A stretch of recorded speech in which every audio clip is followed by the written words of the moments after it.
अस्सलाम वालेकुम students. Last lecture मैंने आप लोगों को एक्सरसाइज 2.3 में क्वेश्चन नंबर 8, 9, 10 करवाए थे और 4, 5 करवाए थे। मैंने 6 और 7 क्वेश्चन आप लोगों को दिए थे करने के लिए और उन सवालों में कुछ टेक्निकली डिफरेंट हैं बाकी सवालों से, तो उनको मैं अभी आपको करवा रहा हूँ।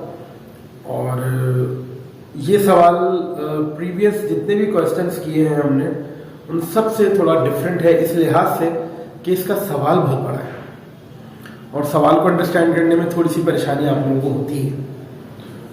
तो इसमें क्वेश्चन नंबर 6 में कह रहा है कि prove that the line segment joining the mid points of the opposite side of a quadrilateral bisects each other at a point. Show also that the line segment joining the midpoints of the diagonals of a quadrilateral bisected at the same point। ठीक है, अब यहां पर बात कर रहा है quadrilateral की, ठीक है ना। तो क्वाड्रिलैटरल क्या है? क्वाड्रिलैटरल से मुराद वो तमाम पॉलीगॉन जिनकी 4 साइड्स होती हैं, जैसे कि स्क्वायर हो, रेक्टेंगल हो, पैरेललोग्राम हो, रोम्बस हो, ट्रेपेजियम हो या इनके अलावा और कोई भी हो, यानी कि वो तमाम पॉलीगॉन्स जिनकी 4 साइड होती हैं उनको क्वाड्रिलैटरल कहते हैं। लेकिन इसने क्वाड्रिलैटरल को यहां पर स्पेसिफाई नहीं किया कि कौन सा क्वाड्रिलैटरल है, रेक्टेंगल हो या स्क्वायर हो या क्या हो, ऐसा इसने नहीं कहा। इसने कहा कि क्वाड्रिलैटरल है। इसका मतलब है कि जो ये कंडीशन यहां पर होगी वो किसी भी क्वाड्रिलैटरल के लिए होगी। अब जब किसी भी क्वाड्रिलैटरल के लिए होगी तो हम इसको क्या लेकर सॉल्व करें? स्क्वायर लेकर सॉल्व करें, रेक्टेंगल लेकर सॉल्व करें, ट्रेपेजियम लेकर सॉल्व करें, रोम्बस लेकर सॉल्व करें, पैरेललोग्राम लेकर सॉल्व करें। तो आप इनमें से कोई सा भी नहीं ले सकते। आपको एक जनरल क्वाड्रिलैटरल लेना पड़ेगा और फिर उससे जो सवाल में कंडीशन दी गई उसको प्रूव करना पड़ेगा। अब सवाल में हमने ज्यादा बात नहीं की, हम सिर्फ सवाल के अंदर से कौन सी चीज को निकाला है, क्वाड्रिलैटरल को। हम सबसे पहले क्वाड्रिलैटरल पर बात कर रहे हैं और फिर वापस सवाल की स्टेटमेंट को दोबारा समझेंगे। तो क्वाड्रिलैटरल स्क्वायर ले तो गलत हो जाएगा क्योंकि स्क्वायर एक स्पेसिफाइड जो है वो क्वाड्रिलैटरल है। अगर रेक्टेंगल ले तो वो भी स्पेसिफाइड हो जाएगा, पैरेललोग्राम ले तो वो भी एक मखसूस क्वाड्रिलैटरल है। जबकि इसने सिर्फ बात की क्वाड्रिलैटरल की, यानी कि this condition is obeying all quadrilaterals, यानी कि रेक्टेंगल हो या स्क्वायर हो या कोई भी हो। अगर हमने स्क्वायर ले लिया तो वो सिर्फ स्क्वायर के लिए हो जाएगा, अगर वो हमने रेक्टेंगल ले लिया तो वो सिर्फ रेक्टेंगल के लिए हो जाएगा। इसलिए हमें क्वाड्रिलैटरल लेना होगा, एक जनरल क्वाड्रिलैटरल जिसमें 4 साइड्स हों। तो ऐसा कोई सवाल आपने अभी तक किया नहीं था। ये हमने रेक्टेंगुलर कोऑर्डिनेट सिस्टम बनाया है। अब क्वाड्रिलैटरल ले रहा हूं मैं अपनी मर्जी का, ठीक है, ये ले लिया और इसमें हमने कोई साइड को पैरेलल या लेंथ को बराबर नहीं रखा। ये एक क्वाड्रिलैटरल है। ये मैंने शेप ली, कोई सी भी शेप हो सकती है, इसमें किसी भी तरह की शेप हो सकती है। अब ये जो मैंने क्वाड्रिलैटरल लिया है इसमें कोई सी भी 2 साइड्स पैरेलल या लेंथ में इक्वल या एंगल 90 डिग्री का मैंने नहीं रखा क्योंकि मैंने एक जनरल क्वाड्रिलैटरल रखा है। अब जब ये जनरल क्वाड्रिलैटरल रखा है तो इसका एक वर्टेक्स तो हो गया 0, 0, एक वर्टेक्स हो गया a, 0, एक वर्टेक्स हो गया b, c और चौथा हो गया d, e। आप ये देख रहे हैं मैंने d, e लिया है क्योंकि ये लाइन हॉरिजॉन्टल नहीं है, ठीक है। अगर ये हॉरिजॉन्टल लाइन होती तो इन दोनों के y कोऑर्डिनेट सेम होते, इसलिए मैंने यहाँ पर ये d, e कोऑर्डिनेट्स लिए हैं। तो अब आप गौर करें तो ये आपका क्या किया है हमने, line a 0, 0, b a, 0, c b, c and d, e are the vertices of a quadrilateral, ठीक है जी। अभी तक मैंने सवाल में आपको सिर्फ ये समझाया कि इसने सवाल में क्वाड्रिलेटरल का जिक्र किया है और हम क्वाड्रिलेटरल को प्रूफ करने जा रहे हैं कि उस कंडीशन क्या दी है उसने। और क्वाड्रिलेटरल के वर्टाइसेस मैंने जो लिए हैं उसमें एक ओरिजिन एक एक्स एक्सिस पर और बाकी दो मैंने हवा में लिए हैं। और इस क्वाड्रिलेटरल की खास बात ये कि मैंने यहाँ पर कोई भी दो लाइन्स को पैरेलल या लेंथ में इक्वल नहीं रखा है, क्योंकि इसमें सवाल में हमें कोई ऐसा क्वाड्रिलेटरल दिया ही नहीं था और कोई कंडीशन नहीं दी थी, इसमें सिर्फ क्वाड्रिलेटरल का जिक्र किया है। ठीक है, आगे बढ़ते हैं। अब सवाल में इसने कहा क्या था? इसने कहा था कि prove that the line segment joining the mid points of the opposite sides of a quadrilateral bisects each other at a point. वो लाइन सेगमेंट्स जो क्वाड्रिलेटरल की अपोजिट साइड के मिड पॉइंट्स को ज्वाइन कर रहे हैं, वो लाइन सेगमेंट्स जो क्वाड्रिलेटरल के अपोजिट साइड के मिड पॉइंट्स को ज्वाइन कर रहे हैं, वो एक दूसरे को बाइसेक्ट कर रहे हैं। ये हमें प्रूफ करना है।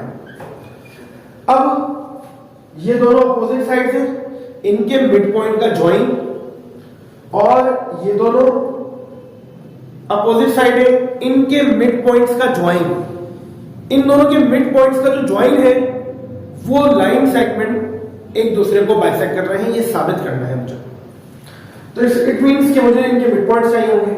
तो मैंने इसका मिड पॉइंट लिया P, इसका मिड पॉइंट लिया Q, इसका मिड पॉइंट लिया R और ये लिया मैंने S। ठीक है, अब सवाल में इसने क्या कहा है कि the line segment joining the mid points of the opposite side of a quadrilateral, the line segment joining the mid point of the opposite side of a quadrilateral, ये हो गया अपोजिट साइड के मिड पॉइंट का join, और ये हो गया opposite side के मिड पॉइंट का ज्वाइन। ठीक है, अब ये दोनों एक दूसरे को बाइसेक्ट कर रहे हैं। इट मींस के PR का जो मिड पॉइंट होगा और QS का जो मिड पॉइंट होगा वो सेम होने चाहिए, तभी तो ये पॉइंट आ रहा है ना। यानी कि ये वो पॉइंट होगा जो PR को बाइसेक्ट कर रहा है और QS को बाइसेक्ट कर रहा है, दोनों के मिड पॉइंट्स क्या होंगे? सेम होंगे। ठीक है, तो अब हमारे पास हमें इनके कोऑर्डिनेट्स चाहिए, P Q R S, इन चारों के कोऑर्डिनेट्स चाहिए और फिर हम इनके फर्दर मिड पॉइंट निकालेंगे। तो हम पहले बताने जाएंगे कि ये हमने क्या किया है। हमने कहा कि जी से P Q R and S are the midpoints of AB, BC, CD and AD respectively।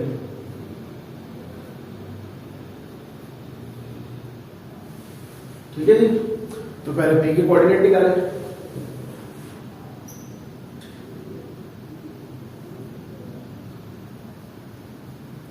P के कोऑर्डिनेट में तो P मिड पॉइंट है A B का, A प्लस 0 और 0 प्लस 0 यानी कि A अपॉन 2 कॉमा 0। फिर मिड पॉइंट लेंगे हम Q, तो BC का A प्लस B अपॉन 2 और 0 प्लस C अपॉन 2 यानी कि A प्लस B अपॉन 2 और C upon 2।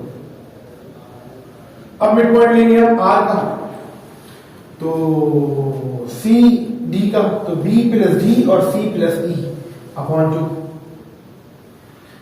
B plus D upon 2 और C plus E divided bye. अब लेंगे हम S होगा 0 प्लस G और 0 प्लस E यानी कि D अपॉन 2 और E अपॉन 2। ये हमने चारों साइड्स के मिड पॉइंट ले लिए। सवाल की स्टेटमेंट को बार बार पढ़ रहा हूं ताकि आप लोगों को समझ में आए। इसमें क्या कहा था? Line segment joining the mid points of the opposite side bisected at the same point, bisect each other line. तो हमने PR का मिड पॉइंट लेना है और QS का मिड पॉइंट लेना है। अगर ये PR का मिड पॉइंट और QS का मिड पॉइंट सेम आया तो इसका मतलब है कि ये दोनों लाइन सेगमेंट एक दूसरे को क्या कर रहे हैं? बाइसेक्ट कर रहे हैं। तो नाउ अब हम मिड पॉइंट लेंगे किसका? Mid point of PR। PR का मिड पॉइंट लेना है, तो ये P की कोऑर्डिनेट है, ये R के मिड कोऑर्डिनेट्स हैं। तो A upon 2 plus B plus d/2 और होल डिवाइडेड बाय 2। फिर 0 प्लस c प्लस e/2 और होल डिवाइडेड बाय, ऊपर एलसीएम होगा तो ये होगा a plus b plus d divided by 2 और नीचे 2 मजीद है तो ये रेसिप्रोकल होकर 1/2 होगा तो ये बन जाएगा 4। इसी तरीके से यहां पर भी c plus e divide by 4, ये आ गया है PR का mid point. Similarly mid point लेंगे किसका, QS का, QS का मिड पॉइंट लेंगे तो QS का मिड पॉइंट ले तो क्या आना चाहिए, जो PR का मिड पॉइंट आ रहा है। अगर ये आया तो इसका मतलब ये दोनों लाइन एक दूसरे को बाइसेक्ट कर रही है। तो Q के कोऑर्डिनेट है a plus b divided by 2 plus S के कोऑर्डिनेट है d डिवाइडेड बाय 2 और होल डिवाइडेड बाय 2। ये 2 मिड पॉइंट फार्मूले का x1 प्लस x2 अपॉन 2। फिर QS में c/2 plus e/2 whole divided by, ऊपर एलसीएम होगा तो ये आएगा a plus b plus d divided by 2 to the 4 और यहां पर भी c plus e divided by 2 to the 4। अब आप देखें कि PR का मिड पॉइंट और QS का मिड पॉइंट दोनों सेम आ गए। इसका मतलब है कि दोनों लाइन एक दूसरे को क्या कर रही हैं, बाइसेक्ट कर रही हैं। Hence PR and QS bisects each other। तो ये सवाल इतना तो प्रूव हो गया, यहां तक आधा किया हमने कि the line segment joining the midpoints of the opposite side of a quadrilateral bisects each other at a point। तो PR का midpoint और QS का midpoint दोनों क्या आ गए, सेम आ गए। लेकिन सवाल में उसने भी कहा था आगे और कुछ, हमने पूरा सवाल नहीं किया था, आधा पढ़ा था। Show also that the line segment joining the midpoint of the diagonals of the quadrilateral bisected at the same point। यानी कि वो लाइन सेगमेंट जो डायगोनल्स के मिड पॉइंट को ज्वाइन कर रहा है, bisected at the same point, ये उसी पॉइंट पर बाइसेक्ट कर रहा होगा जहां पर अपोजिट साइड की जो लाइन सेगमेंट है वो एक दूसरे को बाइसेक्ट कर रहे हैं। ठीक है, जुमला क्या है, the line segment joining the mid points of the diagonal of the quadrilateral, यानी कि डायगोनल्स के जो मिड पॉइंट है उनको जो लाइन ज्वाइन कर रही है, डायगोनल्स के जो मिड पॉइंट है उनको जो लाइन ज्वाइन कर रही है वो उसी पॉइंट पे बाइसेक्ट करेगी जहां पर PR और SQ बाइसेक्ट कर रहा है। ये साबित करना है। यानी एक डायगोनल तो मेरा हो गया AC, ठीक है जी, दूसरा डायगोनल हो गया BD। अब ये सपोज करेंगे मैंने मिड पॉइंट लिया एक डायगोनल का और ये लिया मैंने दूसरे डायगोनल का मिड पॉइंट, ठीक है जी। अब जरा गौर करें, इसको नाम दे देता हूं मैं x का और इसको नाम दे देता हूं मैं y का। अब ये x और y क्या है, डायगोनल्स के मिड पॉइंट है। ये x और ये y क्या है, डायगोनल्स के मिड पॉइंट है और इन डायगोनल्स के मिड पॉइंट का ज्वाइन ये बन रहा है। इन डायगोनल्स के यानी x और y का जो मिड पॉइंट है वो ये x और y का जो लाइन सेगमेंट है वो ये बन रहा है। अब सवाल में क्या कह रहा है, दोबारा सुनिए। Show also that the line segment joining the mid points of the diagonal, line segment joining the mid point of the diagonal, वो लाइन सेगमेंट जो डायगोनल के मिड पॉइंट को ज्वाइन कर रहा है, bisected at the same point, वो line segment भी उसी पॉइंट पर बाइसेक्ट होगा जहां पर PR और SQ बाइसेक्ट हो रहे हैं। यानी कि ये वो पॉइंट होगा जो PR का मिड पॉइंट है, जो SQ का मिड पॉइंट है और यही x और y का मिड पॉइंट होना चाहिए। It means that we have to find the coordinates of x and y first and then find the midpoint of xy। ठीक है, तो हम इसको फर्दर सॉल्व करते हैं। तो हमने कहा फॉर द सेकेंड कंडीशन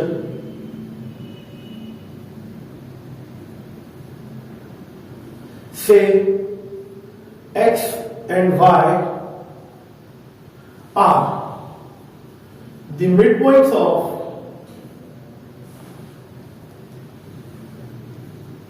अब x किसका मिड पॉइंट है, AC का, और y किसका मिड पॉइंट है, BD का। y किसका मिड पॉइंट है? BD का। ठीक है जी, तो हम पहले x के कोऑर्डिनेट निकाल लें। तो coordinates of x mid point है AC का, ये होगा 0 + b और 0 + c, यानी b/2 और c/2। अब ले आप y का मिड पॉइंट, यानी कि y के किसका मिड पॉइंट है? BD का, a + d और 0 + c, ये होगा a + d डिवाइडेड बाय 2 और 0 + e, यानी कि e डिवाइडेड बाय 2। ये आ गए हमारे पास x और y के कोऑर्डिनेट्स, यानी कि x डायगोनल का मिड पॉइंट और y दूसरे डायगोनल का मिड पॉइंट। अब इनके डायगोनल्स के मिड पॉइंट का जो जॉइन है वो x y, उसका मिड पॉइंट निकालना है। Now mid point of x y, अब आप x और y का मिड पॉइंट निकालें जो हमने कोऑर्डिनेट्स निकाले हैं। ये एक डायगोनल का मिड पॉइंट है, दूसरे डायगोनल का मिड पॉइंट है। अब इनके मिड पॉइंट्स का जो ज्वाइन है उसका मिड पॉइंट निकाल रहे हैं हम, and it should be like QS, mid point of QS and mid point of PR। Check करते हैं, ये होगा b/2 plus a + d/2 divided by 2 और c/2 plus e/2 divided by 2। तो ये हो जाएगा a + b + d divided bye 4 और ये हो जाएगा c + e डिवाइडेड बाय 4। अब आप गौर करें, जो मिड पॉइंट ऑफ xy आया है वो वही आया है जो QS का मिड पॉइंट है और PR का मिड पॉइंट है। तो हम कहेंगे hence mid point of xy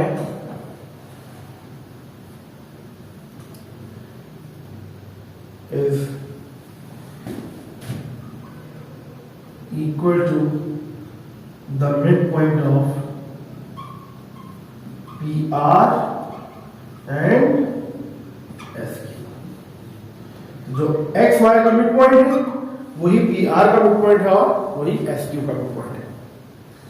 तो ये मैं इसको कहता हूं कि मिड पॉइंट्स की भरमार है इसमें, ठीक है ना। यानी कि पहले साइड से मिड पॉइंट, फिर उनके जॉइन का मिड पॉइंट, डायगोनल के मिड पॉइंट और फिर उनके मिड पॉइंट का मिड पॉइंट, लाइक। तो इस तरह का सवाल आप लोगों ने पूरी एक्सरसाइज में कोई भी नहीं किया, थोड़ा डिफरेंट है लेकिन इजी है। यकीनन आप लोगों को बात समझ में आ गई होगी। और आगे चलते हैं, इसका एक और क्वेश्चन रहता है वो भी हम कर लें, तो आपकी एक्सरसाइज 2.3 कंप्लीट हो जाएगी। इसका स्क्रीनशॉट लें, आगे बढ़ेंगे। अच्छा जी, अब देखिए इस एक्सरसाइज का आखिरी सवाल है क्वेश्चन नंबर 7। और क्वेश्चन नंबर 7 थोड़ा सा डिफरेंट है। बाकी सवालों में आपको पता है कि काम हमने तकरीबन एक जैसा ही किया है, लेकिन थोड़ा सा डिफरेंट है, जरा ध्यान से समझिए। सवाल में कह रहे हैं कि L, M and N are respectively the midpoints of the sides of a square AB, AD and CD. Prove that DL and MN trisects each other. ठीक है, यानी यहां पर बात कर रहा है किसकी? स्क्वायर की। स्क्वायर आपको पता है कि इसने वाज़ेह तौर पे कह दिया कि ये स्क्वायर है। इसका मतलब है कि स्क्वायर की चारों साइड्स की लेंथ इक्वल होगी और हर एंगल 90 डिग्री का होगा, क्योंकि इसने सवाल में आपको बता दिया कि ये स्क्वायर की बात हो रही है। अगर जैसे पैरेललोग्राम होता है या दूसरी चीजें होती हैं तो फिर हम उनको लेते हैं, उनकी कंडीशंस बनाते हैं, उसके हिसाब से बनाते हैं। जैसे मैंने आपको ट्रायंगल में बताया था, पैरेललोग्राम बताया था, इसी तरह इसने भी स्क्वायर बता दिया। जबकि प्रीवियस क्वेश्चन में उसने क्वाड्रिलेटरल कहा था, तो इसलिए हमको इसको स्पेसिफाई नहीं कर सकते थे। लेकिन ये सवाल स्पेसिफिकली किसके लिए है? स्क्वायर के लिए। यानी कि ये जो कंडीशन होगी हर स्क्वायर इसको कबूल करेगा। अब जो मैंने पिछला सवाल करवाया था आपको, उसमें क्वाड्रिलेटरल था, तो उस क्वाड्रिलेटरल की यानी कि वो जितने भी क्वाड्रिलेटरल है ना, वो उस कंडीशन को ओबे करेंगे, भले वो स्क्वायर और रेक्टेंगल कोई भी हो। लेकिन ये सवाल सिर्फ स्क्वायर ओबे करेगा और कोई क्वाड्रिलेटरल नहीं करेगा। ठीक है, तो स्क्वायर की यहां पर हम बात कर रहे हैं, तो हम पहले हमने किसी भी सवाल में स्क्वायर लिया ही नहीं अभी तक। तो यकीनन आप लोग जानते हैं कि स्क्वायर की चारों साइड्स की लेंथ इक्वल होती है और हर एंगल 90 डिग्री का होता है। इससे बेस्ट स्क्वायर कोई हो नहीं सकता। इसमें फायदा ये कि ओरिजिन है, एक्स एक्सिस तो वाई एक्सिस लिखा हुआ है और हर एंगल 90 डिग्री का। आपको पता है कि ये एंगल 90 डिग्री का है, ये भी एंगल 90 डिग्री का है, ये भी एंगल 90 डिग्री का है, ये भी एंगल 90 डिग्री का, हर एंगल 90 डिग्री का है, क्योंकि स्क्वायर की में हर एंगल 90 डिग्री का बना होगा। अब अगर मैं इसको जो है वो ए पॉइंट लेता हूं तो डेफिनेटली मैंने हर सवाल में ए को ओरिजिन लिया है, बी को मैंने ए कॉमा 0 लिया है। अब जरा ध्यान देना, ये क्या लूंगा? अब ध्यान में आता है कि यार बी कॉमा सी ले लें, हवा में हाँ ले लें, कोई मसला नहीं, ले सकते हैं आप। लेकिन इंपॉर्टेंट बात ये कि हमें पता है कि ये स्क्वायर है, स्क्वायर की चारों साइड्स की लेंथ बराबर होती है, और इस पूरी लाइन पर जो एक्स कोऑर्डिनेट है वो सेम होगा क्योंकि ये वर्टिकल लाइन है। अगर इधर एक्स कोऑर्डिनेट ए है तो इस जगह पर भी एक्स कोऑर्डिनेट क्या होगा? ए। ठीक है, दोनों में एक्स कोऑर्डिनेट क्या होगा? सेम। इस पूरी लाइन पर एक्स कोऑर्डिनेट क्या होगा? ए। अब मसला है वाई कोऑर्डिनेट का। अच्छा, ओरिजिन से लेकर यहां तक की अगर लेंथ देखें तो वो ए है, इसका मतलब अगर ये लेंथ ए है तो ये भी लेंथ ए होगी, ये भी लेंथ ए होगी, और ये भी लेंथ ए होगी। अगर यहां से यहां तक की लेंथ ए है तो ये पॉइंट होगा 0, ए। ऑब्वियसली होगा क्योंकि y एक्सिस पर है तो x कोऑर्डिनेट 0 होगा, और इसका जो y कोऑर्डिनेट है वो लेंथ में इसके बराबर होगा। अगर ये लेंथ a है तो ये भी लेंथ क्या होगी? a। अब जरा गौर करें, अगर ये पॉइंट a है और ये भी पॉइंट a है तो डेफिनेटली इसके जो कोऑर्डिनेट होंगे वो होंगे a, तो ये पॉइंट बन गया a b c और ये d। This is the square. जब भी स्क्वायर है तो आप ये कोऑर्डिनेट लेंगे। अब अगर मैं यहां से यहां तक की लेंथ दूंगा तो ए आएगा, यहां से यहां तक की लेंथ दूंगा तो ए आएगा, यहां से यहां तक की लेंथ दूंगा तो ए आएगा, यहां से यहां तक की लेंथ दूंगा तो ए आएगा। All sides are equal in square. ठीक है, और हर एंगल 90 डिग्री का है इसलिए स्क्वायर है, वरना रोम्बस भी हो सकता था। ठीक है जी, तो हमने क्या किया भाई? अब यहां बता देते हैं कि भाई हमने वर्टाइसेस लिए हैं लाइन ए क्या है? 0 0, बी क्या है? a 0, सी क्या है? a, a, एंड डी क्या है? 0, a। Are the vertices of a square। ठीक है जी, ये वर्टाइस हो गए किसके? स्क्वायर के। अब सवाल पे आते हैं वापस। सवाल में क्या कहा था? सवाल में कहा था L, M and N are the midpoints of the sides AB, AD and CD। यानी ये जो L है ये मिड पॉइंट किसका है? AB का।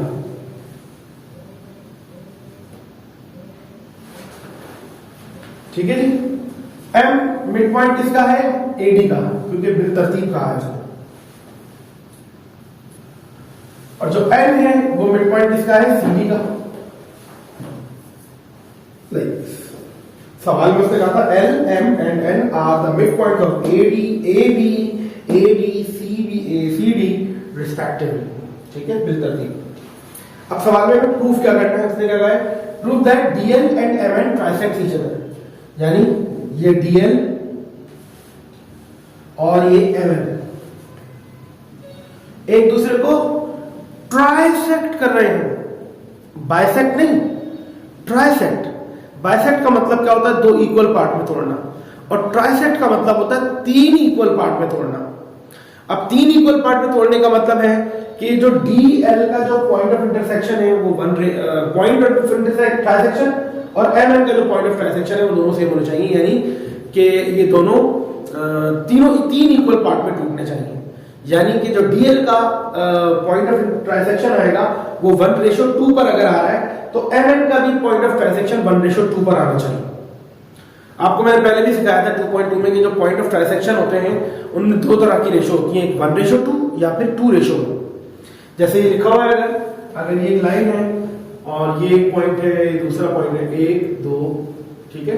अब इस सेगमेंट के टोटल कितने पार्ट है? 1 2 3।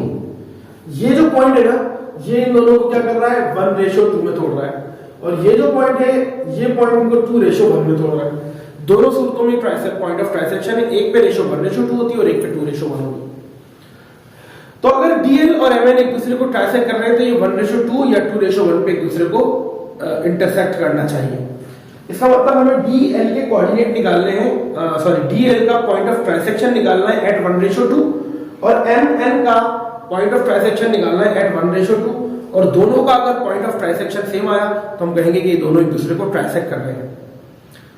अब अगर 1:2 पर हमें DL का पॉइंट ऑफ ट्राइसेक्शन निकालना है तो 1:2 का मतलब यानी कि अगर ये DL 1:2 पर है और ये ML भी 1:2 पर है, तो इसका मतलब हमें यहाँ पर रेशियो थ्योरम के जरिए, इंटरनल डिवीजन पॉइंट के जरिए या सेक्शन फॉर्मूले के जरिए DL का पॉइंट ऑफ ट्रांसेक्शन निकालना पड़ेगा एट 1:2, MN का पॉइंट ऑफ ट्रांसेक्शन निकालना पड़ेगा एट 1:2, एंड देन अगर वो दोनों सेम आ गए तो हम कहेंगे दोनों एक दूसरे को ट्रांसेक्ट कर रहे हैं। लेकिन उससे पहले हमें L के कोऑर्डिनेट चाहिए, M के कोऑर्डिनेट चाहिए और N के कोऑर्डिनेट चाहिए। तो हम क्या करेंगे, इनके पहले कोऑर्डिनेट्स फाइंड करेंगे। तो हमने कहा कि भाई given that L, M and N are the midpoints of AB, AD and CD respectively, यानी कि बिल तरतीब।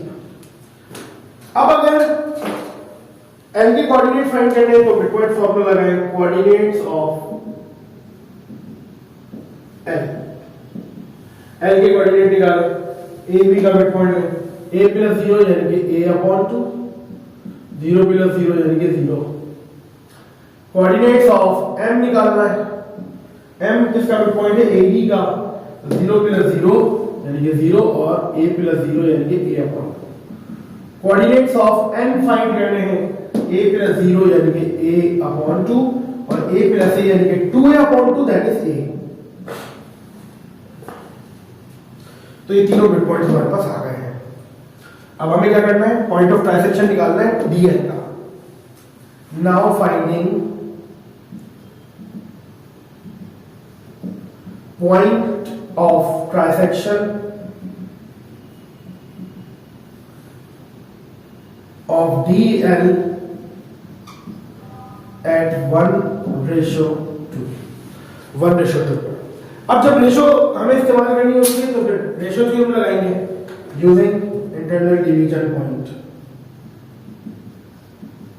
That is x, y is equal to m1x2 plus m2x1 divided by m1 plus m2, m1y2 plus m2y1 divided by m1 plus m2। अब m1 हमारे पास 1 है, m2 हमारे पास 2 है, और हम किसकी बात कर रहे हैं, DL के कोऑर्डिनेट्स। D के कोऑर्डिनेट क्या निकाले हैं वो लिख लेते हैं। यहाँ पर हमने D क्या निकाला हुआ है, D है हमारे पास 0, A, L हमारे पास है A/2, 0 और हमारे पास रेशो है 1:2।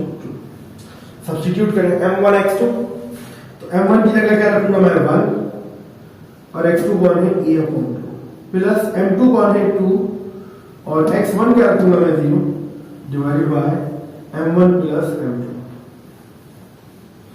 m1y2, m1 ले तो 1 और y2 क्या है 0, m2 है 2 और y1 क्या है a upon 1 plus.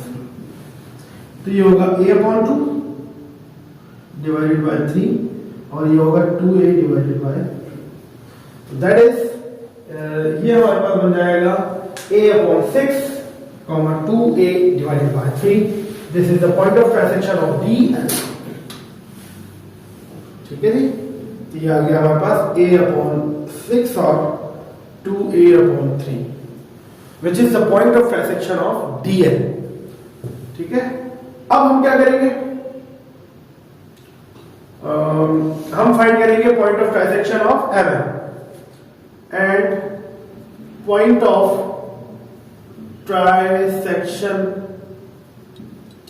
of MM at 1:2 पर हम उसको MM को फाइंड करें।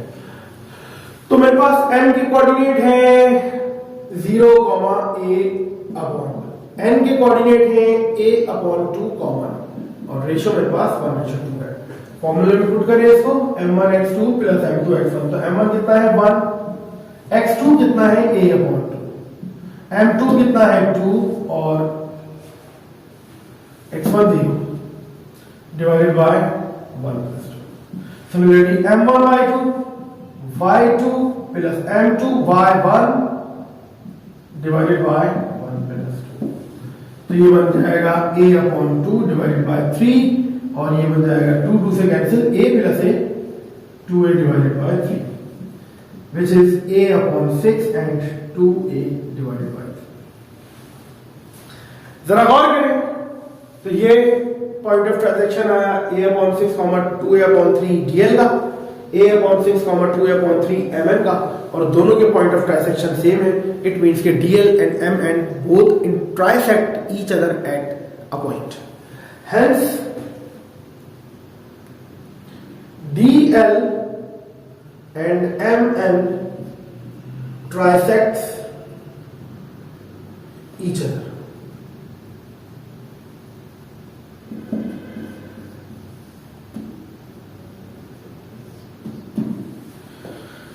यकीनन हमें बात समझ में आ गई होगी। तो अब यकीनन ये सारी बातें आपकी समझ में आ गई हैं और एक्सरसाइज 2.3 के ये मैंने कंप्लीट आपको सवाल सारे करवा दिए हैं और जो मैंने क्वेश्चन दिए थे वो भी मैंने आपको करवा दिया। उसकी एग्जाम्पल्स और आप लोग जरा देख लीजिएगा, वो भी इंपॉर्टेंट है।